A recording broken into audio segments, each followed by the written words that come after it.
I think the basic question is the fatality rate and hospitalization rates compared to COVID and the flu. How bad is it as far as monkeypox is concerned? Good evening, Vishnu. Thank you for having me. I don't think it's right to really start the comparisons with diseases like the flu and COVID, about which we know a lot more.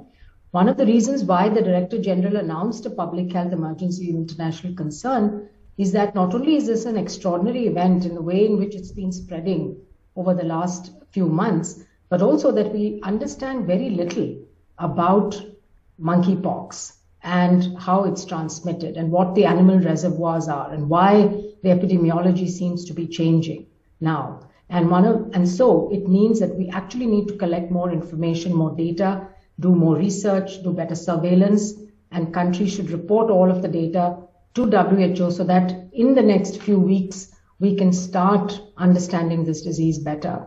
And it's also true that for both COVID and influenza, the case fatality rates really depend on who's been infected, right, the age, the underlying conditions, whether they've been vaccinated or not, the strain of influenza that's circulating in that particular year, and so on. So many, many variables here. But just to reassure people that at the current moment, the case fatality rate of the monkeypox outbreak is very, very low.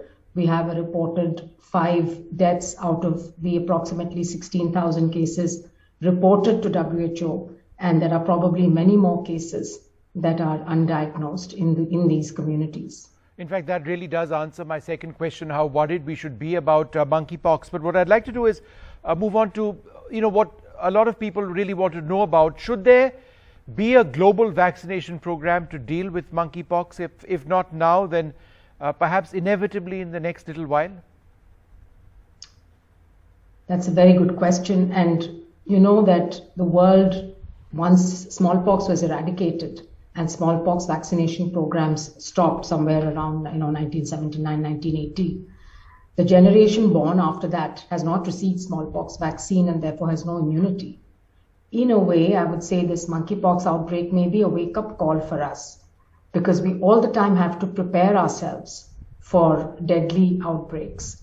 Now, the vaccines that we have today were basically made for smallpox, and there are now second and third generation vaccines. Nobody's going to use the original first generation smallpox vaccines, but there are very limited doses. Mainly, countries had stockpiled some of these vaccines in case there was ever a smallpox outbreak, either a biological or a accidental spread. So there are limited doses. There's one company, the Bavarian Nordic, which has a vaccine that was again developed for smallpox, has now been given emergency use listing by FDA and EMA and the Canadian regulators to be used for monkeypox. But I want to highlight that there really isn't any efficacy data on how it's going to work in smallpox. So the urgent need is to collect that data. Of course, the vaccine, we believe, will be effective. There is lab data showing that it neutralizes the monkeypox virus. And so there are already a few countries who have access to this vaccine that have started rolling it out. We hope that they can collect data systematically so that we know about its efficacy, but very limited doses globally. So it's premature to talk about a global vaccination program. However, WHO, along with our partners like Gavi, are talking with manufacturers to see how we can scale up manufacturing and also, make access to all countries. It's also very expensive at this point of time. So again, we're in a situation of very limited supplies.